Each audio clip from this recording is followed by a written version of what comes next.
The WWE is under fire for Samantha Irvin's bizarre non-compete situation.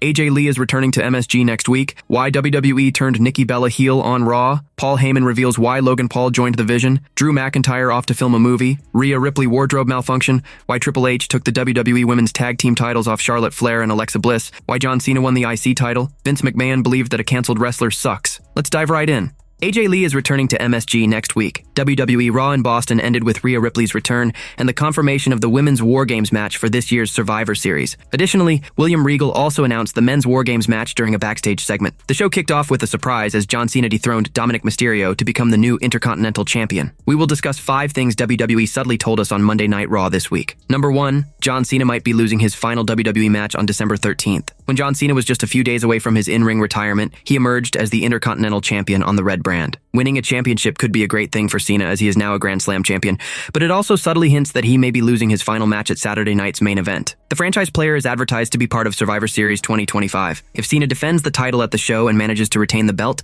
it automatically will make his SNME match a title bout. Since Cena can't retire as IC champion, he'll eventually suffer a loss and lose his final match in the squared circle. Number 2, Dominic Mysterio versus Rey Mysterio set for Survivor Series War Games. Despite the IC title loss, Dominic Mysterio is still expected to lock horns with Rey Mysterio at Survivor Series. When the Cenation leader defeated Dom, he was seen backstage with the Master of 619. Rey was happy with the victory of Cena, and this is something that Dominic will not love. It seemingly suggests that a showdown between Dominic and Rey is on the horizon, and Survivor Series is likely to be the place for another father-son showdown. Number 3, AJ Lee is returning to MSG next week. Becky Lynch and Maxine Dupree are set to lock horns next week at Madison Square Garden for the Women's IC title. Since WrestlePalooza, AJ Lee hasn't appeared on TV, but the former Divas champion might finally make her return to the show next week. Ever since AJ Lee returned on television, WWE has hinted at a feud between Becky and Lee for the mid-card women's title. So, with the man defending the title next week, it won't be a surprise if Lee comes back in the post-match and attacks the Irish superstar. Number 4, Cody Rhodes is not defending the undisputed WWE title at Survivor Series. Despite being the undisputed WWE champion, Cody Rhodes will not defend his title at Survivor Series 2025. The Stamford-based promotion subtly confirmed this when William Regal announced the men's double-structured match, featuring Cody Rhodes, CM Punk, and Jey Uso. The American Nightmare is not expected to pull double duty at the PLE, implying that the undisputed title will not be defended on the show. Number 5, Drew McIntyre could be joining Team Vision if he wraps up filming before War Games. Drew McIntyre is suspended by WWE, and reports disclosed that his filming schedule was the reason for this move. With Cody Rhodes joining forces with the babyface side, McIntyre might join Team Vision for the War Games match. However, this can only happen if the Scottish Warrior filming wraps up before the premium live event. Why WWE turned Nikki Bella heel on Raw. Tonight's edition of WWE Raw saw yet another shocking moment when Nikki Bella officially turned heel on Stephanie Vaquer after she retained her Women's World Championship, beating Judgment Day's Raquel Rodriguez. After the Dark Angel defended her title, Roxanne Perez attacked her from behind. The Hall of Famer took her out, but in a shocking turn of events, she grabbed the Women's World Championship, hit Vaquer on the head, turned on her, lifted the belt, and ripped her red shirt, revealing her black heel signature shirt. Let's look at why WWE turned heel on Nikki Bella on Monday Night Raw. Since Stephanie was crowned the new Women's World Champion by beating Sky, there hasn't been a notable competition for her. She has defended her strap a few times, but none have had a storyline. Bella and Vaquer were friends, and the Fearless One had already laid the foundation for a personal storyline of betrayal, putting the Raw Women's division on notice. World Wrestling Entertainment has seen multiple shakeups in recent times. Several major women on the Red Brand's roster have been sidelined for various reasons. Liv Morgan is out with a shoulder injury. Naomi, the former WWE Women's World Champion, had to vacate her title prematurely due to pregnancy. Bella, turning a heel and betraying the newly crowned champion Stephanie Vaquer, has given the stale division an entirely new perspective and would finally give it the push it needs. Paul Heyman reveals why Logan Paul joined the Vision. Paul Heyman has been at the helm of the Vision since WrestleMania and has been a major part of all of the decisions that have been made. With Seth Rollins out injured, Heyman needed a new recruit. And last week on WWE Raw, Logan Paul was the man who was chosen. Ahead of this week's show, the Oracle has taken to social media to reveal the reason why the Maverick was the man chosen to fill their void. As part of the update, Heyman noted that Paul had a history of disruption, which was something that the Vision was looking to do on a much bigger scale. Seth Rollins was seen as the leader of the Vision since the group formed back in April, but now it's clear that Heyman could have taken on that role, since he was the man who recruited Logan Paul last week on Raw. Breaker and Reed were ready to attack, but Heyman once again had a plan and was able to tie Paul to the Vision and was able to recruit him. It's unclear how Raw would have ended if Heyman wasn't able to step in and strike a deal, since CM Punk and Logan Paul were both ready to attack the Vision, and Paul even had brass knuckles on ready before it was made clear that he wasn't going to help Punk. This could lead to a major world championship shot for Paul in the coming months, now that he has Paul Heyman in his pocket. Drew McIntyre off to film a movie. Drew McIntyre did not have the Friday night he had hoped for, as Nick Aldis suspended the former WWE champion on SmackDown. A recent report has now revealed the reason behind the same. McIntyre has been at odds with WWE officials over the last several weeks. The Scottish Warrior was unhappy with how his match against Cody Rhodes at Saturday night's main event was officiated. He took out his anger on referee Dan Engler on SmackDown, as he laid him out with a claymore during Cody's match against Aleister Black. Drew was then suspended indefinitely by Nick Aldis. Dave Meltzer stated on the Wrestling Observer Radio that Drew McIntyre was written off WWE television because he'll be filming a movie. Thus, the Scottish Warrior was suspended in kayfabe to give him the needed time off. There is still no word on when he will return, but one can possibly expect him to continue his feud with the American Nightmare upon his comeback. While Drew McIntyre works as a lone wolf these days, the Scottish Warrior was a part of the 3MB stable during his first stint with the company, which also consisted of Heath Slater and Jinder Mahal. Recently, his former stablemate Jinder proposed a reunion of the three. I think now enough time has passed where it's kind of people have nostalgia. They kind of miss 3 megabytes, and they remember the good times, but at that time we didn't have a whole lot of support, not like now. But I think the band has to reform, maybe have a reunion tour of some sort, Mahal said. Drew McIntyre was not a prominent name in the company during his 3MB days. He left the global juggernaut in 2014 to make a name for himself. The Scottish Warrior returned 3 years later as a much bigger star and is now one of the top names in the Stamford-based promotion. Meanwhile, Jinder Mahal and Heath Slater are no longer part of WWE. The trio reunited earlier this year at Mahal's wedding in India. Rhea Ripley wardrobe malfunction. Rhea Ripley returned on WWE Raw tonight to attack Nia Jax in the ending of the show. The company cut the broadcast immediately after a wardrobe mishap. Ripley returned on WWE Raw to attack Nia Jax to save her partner, Sky. Sky had in turn made the run out to the ring to save Charlotte Flair and Alexa Bliss after the two stars were being beaten down following losing their tag team titles. They had been defending the tag team titles against Asuka and Kairi Sane, but interference from the newly formed team of Nia Jax and Lashley saw them lose the match and their championships. This was followed by them being beaten down as well. Soon after this, Sky ran out to save them, but the numbers game was against her. Finally, Rhea Ripley, who was out due to an injury to her nose, ran out and attacked everyone. Unfortunately, during this sequence, when Nia Jax attacked her, Jax's top malfunctioned. This led WWE to cut the broadcast. The star had been facing issues for quite a while leading up to the moment, and finally the botch happened in that moment. Jax rolled out of the ring soon after this as well, ending the sequence. While the star was injured with her nose, Ripley was out of action and stayed away from the ring as a result. She and Sky had been in a feud with the Kabuki Warriors, and in her absence, they ended up feuding with Charlotte Flair and Alexa Bliss, and won the women's tag titles in the process. Now,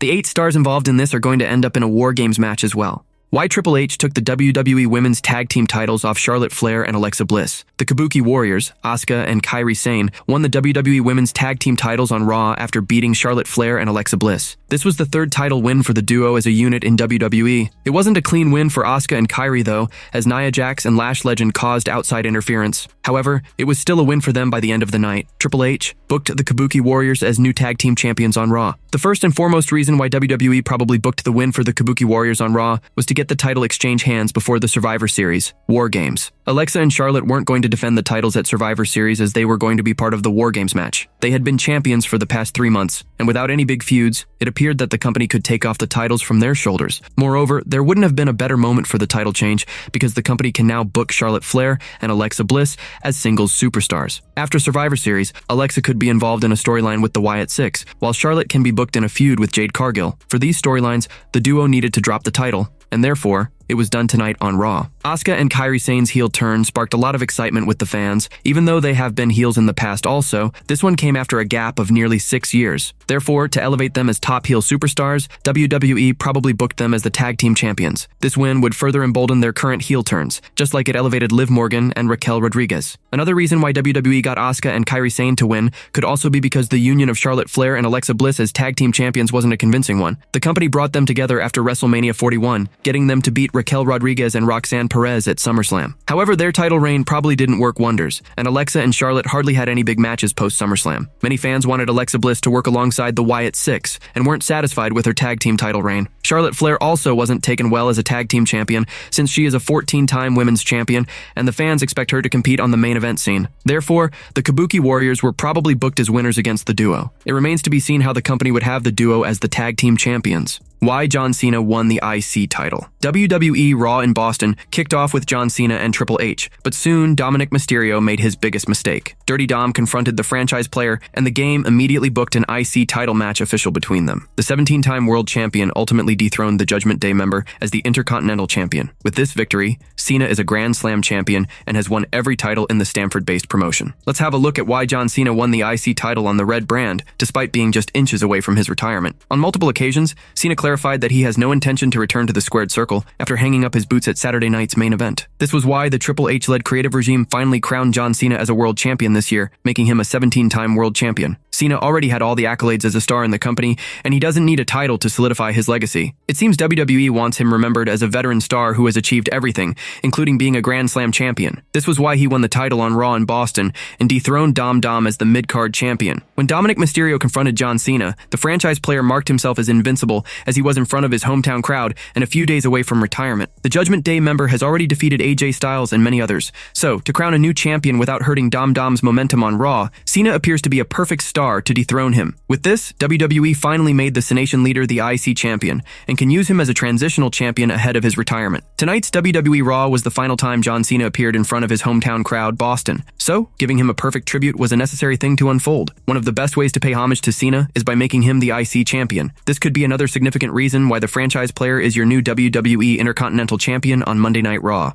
Vince McMahon believed that a canceled wrestler sucks. Vince McMahon once believed a former world champion sucked. This was revealed by a former WWE star. Chris Benoit is widely regarded as one of the best technical wrestlers in the history of the WWE. He was able to deliver standout performances every time he stepped into the ring. Sadly, Benoit's name and legacy are embroiled in controversy after he killed his own wife and son before taking his own life. Therefore, his name and legacy have been wiped from the sports entertainment juggernaut's history. His name has never been mentioned on WWE TV since the incident. Mr. Anderson recently had a story to share featuring Vince McMahon and Chris Benoit. During an interview with 99.9 Punk World Radio, Mr. Anderson recalled Paul Heyman telling him that Vince McMahon believed that Chris Benoit sucked because that's how the Rabid Wolverine perceived himself. Paul Heyman told me this story where they were looking to put the title on somebody new, and they were throwing around all these names, and Paul Heyman threw Chris Benoit's name out there, and Vince was like, he sucks though. Why would I put the title on a guy that sucks? And Paul was like, are we talking about the same guy? Chris Benoit. Yeah, every time he comes back, he beats himself up. Oh, that sucked, that sucked, that sucked. And so Vince was a guy that if you actually critiqued yourself publicly or in front of him, oh, if you say you sucked, then you sucked. It took some convincing by Paul Heyman to tell them like, no, he doesn't actually suck. He's really, really good. He's just hard on himself. Vince McMahon was ousted from WWE after he sold the company to Endeavor. However,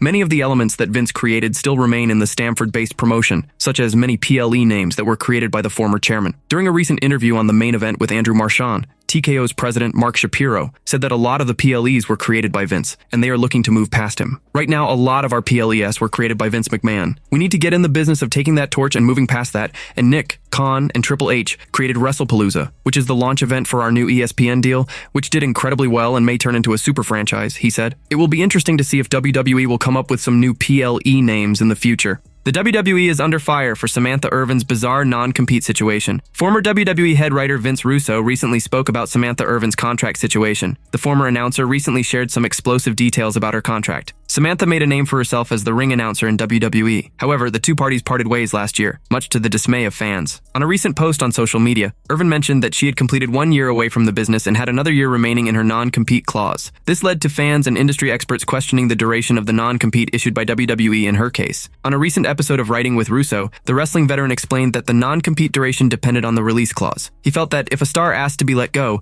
WWE might think they were jumping ship and joining the competition. This could lead to a longer non-compete. Russo also added that since her fiancé at the time, Ricochet, had joined AEW, the WWE officials also thought that Samantha Irvin was also AEW bound. If you ask for your release, it's a totally different story. At that point, if you're asking for your release, they're thinking you're going somewhere else. I kinda get it in that case. I'm not sure, bro. I almost think she asked for her release because Ricochet went to AEW. Now, if she asked for her release and they granted her release but said you're gonna have a 2-year non-compete, that's a different story than them releasing somebody and telling them it's a non-compete. I'm really not sure what her situation is, Russo said. Samantha Irvin is a talented individual and it will be interesting where she shows up next after her non-compete expires in October 2026.